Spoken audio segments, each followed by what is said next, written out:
कुशीनगर में युवक का शव खेत में पड़ा मिला। शव मिलने के बाद इलाके में सनसनी फैल गई। सूचना पाकर मौके पर पुलिस पहुंची। पुलिस ने शव को कब्जे में लेकर पोस्टमार्टम के लिए भेजकर आगे की कार्रवाई शुरू कर दी है। मृतक की पहचान रामाशीष मधेशिया के रूप में हुई है। कुबेरिस्तान थाना क्षेत्र के परसौनी खुर्द की पूरी घटना बताई जा रही है। दिनांक 10 अगस्त 2024 को थाना कुबेरिस्तान को प्रातः सूचना प्राप्त हुई कि रामाशीष मधेशिया पुत्र भागवत मधेशिया उम्र 40 वर्ष जो कि परसौनी खुर्द के निवासी थे, उनका शव प्राप्त हुआ है। स्थानीय पुलिस द्वारा तत्काल सूचना मिलते ही मौके पर पहुंचकर शव को कब्जे में लिया गया है और पंचायतनामा एवं पोस्टमार्टम की कार्रवाई की जा रही है। लॉ एंड ऑर्डर संबंधी किसी प्रकार की कोई भी समस्या नहीं है। घटना का शीघ्र ही अनावरण किया जाएगा। तो लखनऊ के विभूति खंड हाईकोर्ट चौराहे पर गाड़ी में भीषण आग लग गई। यात्रियों ने उस दौरान कूदकर अपनी जान बचाई है। विभूति खंड हाईकोर्ट चौराहे के पास ये आग लगी थी। दमकल कर्मियों ने आग पर कड़ी मशक्कत के बाद काबू पा लिया है। मथुरा पुलिस की लापरवाही कहें या फिर अपराधी के प्रभाव के आगे लाचारी।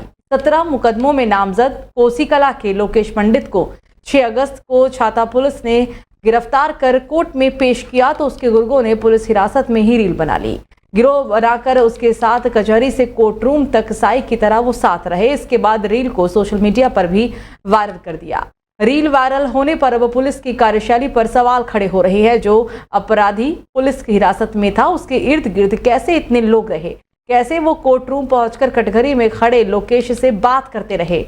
किसी शह पर उन्होंने कोर्ट रूम के अंदर तक की वीडियो तक बना ली, जहां वीडियो फोटोग्राफी पूरी तरह से प्रतिबंधित है। कोसीकला की राधा कृष्ण कॉलोनी का लोकेश उर्फ मोटू पर 17 मुकदमे दर्ज हैं। उससे लगातार उसके कई गुर्गों ने जमीनों पर भी कब्जा किया हुआ है। कब्जा दिलाने के नाम पर भी वो पैसे लेता था और इस दौरान उसने कई लोगों को भी धमकी दी हुई थी, लेकिन इसके बावजूद पुलिस इस गुंडे के सामने लाचार दिखती हुई नजर आ रही है। तो मिर्जापुर में संयुक्त किसान मोर्चा के राष्ट्रीय आह्वान पर भारतीय किसान यूनियन से जुड़े किसानों ने अपने विभिन्न मांगों को लेकर ट्रैक्टर तिरंगा सद्भावना यात्रा निकाली। मिर्जापुर जिले के चारों तहसीलों में लगभग सैकड़ों की संख्या में किसानों ने ट्रैक्टर लेकर तहसील पहुंचे। किसानों को रोकने के लिए बीच बीच में पुलिस भी लगाई गई थी। इसके बावजूद भी किसान चारों तहसीलों में पहुंचकर एसडीएम के माध्यम से भारत सरकार के नाम एक ज्ञापन सौंपा है। किसानों ने कहा कि जो सरकार धरना प्रदर्शन करते समय किसानों से वादा किया था वो वादा अभी तक पूरा नहीं किया गया और अब ये बेईमानी कर रही है। किसानों की जो मांग है सरकार को उसे पूरा करना चाहिए। किसानों ने कहा कि एमएसपी गारंटी कानून और भूमि अधिग्रहण कानून स्वामीनाथन आयोग की रिपोर्ट से लागू किया जाए। साथ ही किसानों के गन्ने 400 प्रति क्विंटल बकाया भुगतान भी किया जाए।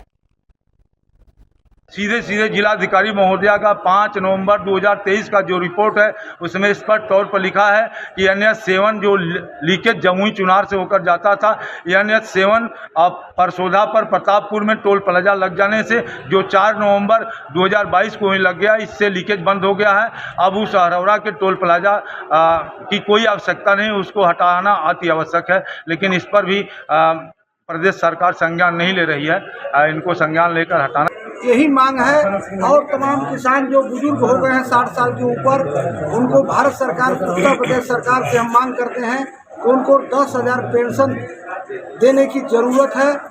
और तमाम मांगे हैं किसानों की। जो 700 किसान मर गए वहाँ पर 13 महीने आंदोलन में, उनको मुआवजे की बात है और तमाम समस्याएं, इन समस्याओं को लेकर के आज हम लोग यहाँ पर आंदोलन कर रहे हैं। तो खबर प्रतापगढ़ से, जहां सैकड़ों छात्रों से मेडिकल कोर्स के नाम पर लाखों रुपए की वसूली की गई। फिर फर्जी कॉलेज प्रबंधक ने कॉलेज को रिजॉर्ट में तब्दील कर दिया। पुलिस ने छात्रों की शिकायत पर फर्जी कॉलेज प्रबंधक को गिरफ्तार कर जेल भेज दिया है। पुलिस ने गिरफ्तार प्रबंधक आशीष यादव के पास से लैपटॉप, मोबाइल फोन, छात्रों के फर्जी ID card, gateway institute of education society व सिंघानिया यूनिवर्सिटी की मोहर, चेकबुक, QR कोड समेत तमाम सामग्री भी बरामद की है। पुलिस के अनुसार आशीष यादव ने फेल छात्रों को पास करने, कम पैसे में विभिन्न कोर्स और डिप्लोमा करने का झांसा देकर गेटवे नाम से कॉलेज खोला। कॉलेज का प्रचार प्रसार करके बड़ी संख्या में छात्रों से मोटी रकम वसूली गई और फिर 2 महीने में ही कॉलेज को बंद कर वहां पर रिजॉर्ट बना दिया गया। जिन छात्रों ने एडमिशन लिया उनको कूटरचित कागजों पर डिग्री थमा दी गई। मामले का पता चलने पर जब छात्रों ने हंगामा किया तो कॉलेज प्रबंधक के द्वारा छात्रों के साथ मारपीट और गाली गलौज करते हुए धमकाया भी गया है। इसमें जांच के लिए निर्देशित किया गया। इनकी टीम ने जब इसमें गहन जांच की तो ये सारे तथ्य निकल के आए कि आशीष यादव नाम का एक व्यक्ति ये फर्जी इंस्टीट्यूट संचालित करता था और बच्चों से फ्रॉड करता था।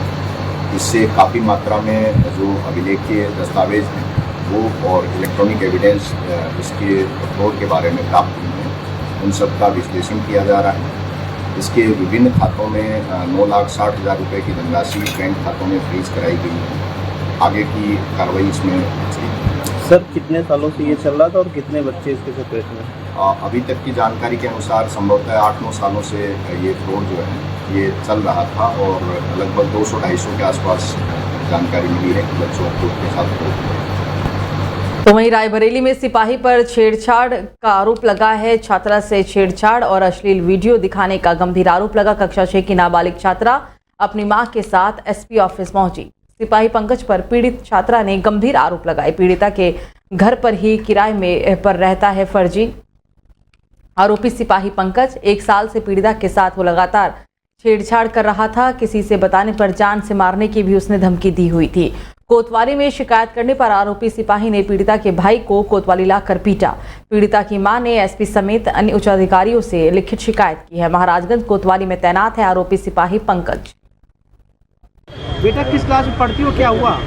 मैं क्लास 6 में पढ़ती हूँ और पंकज सिपाही मेरे घर पे रहते हैं और मुझे पढ़ाते थे कमरे में बुला के और मेरे को गंदी गंदी पिक्चरें दिखाते थे और कहते थे अगर किसी से बताया तो अपने मम्मी पापा को बताया तो मारेंगे और तुम्हारे पापा मम्मी को भी मारेंगे, जेल में बंद कर देंगे और मुझे बैट टच करते थे। 4 दिन पहले इसने हमको बताया कि मम्मी हमारे साथ पंकज ये करते थे, ऐसी बात है।